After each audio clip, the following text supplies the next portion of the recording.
Your eyes see no further than your own needs. The king walked over and reached for the book. He turned it towards Lucifer and commanded, Come, deceiver, read the name of the one who will call your bluff. Read the name of the one who will storm your gates. Satan rose slowly off his haunches. Like a wary wolf, he walked a wide circle towards the desk until he stood before the volume and read a word. Emmanuel.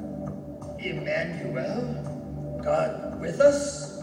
For the first time, the hooded head turned squarely towards the Father. No, not even you would do that. Not even you would go so far. You've never believed me, Satan.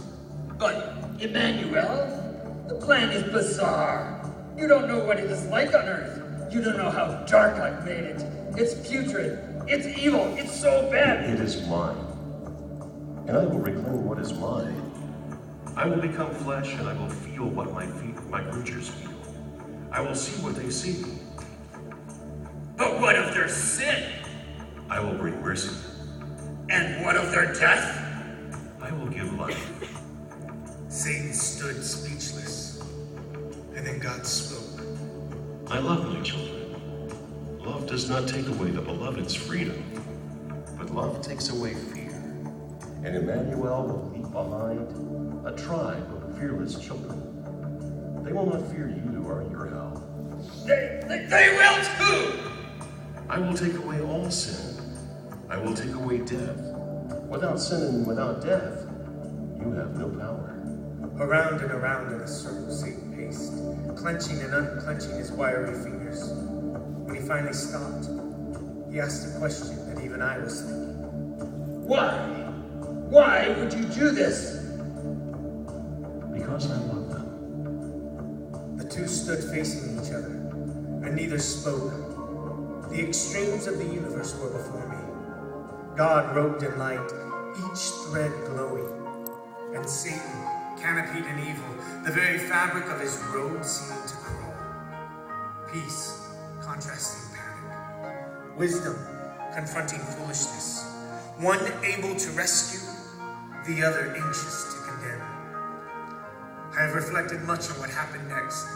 Though I have relived the moment countless times, I'm as stunned as I was at first. Never in my wildest thoughts did I think my king would do what he did. Had he demanded Satan's departure, who would have questioned?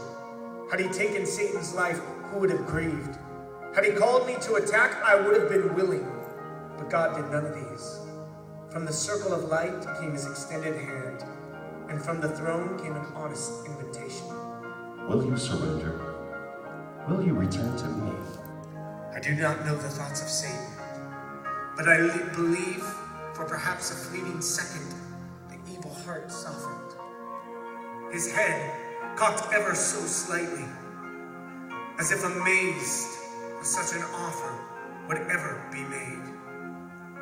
He considered, and then he yanked himself erect. Where will we do battle? On a hill called Calvary. If you make it that far. Satan smirked, spinning and marching out of the entryway.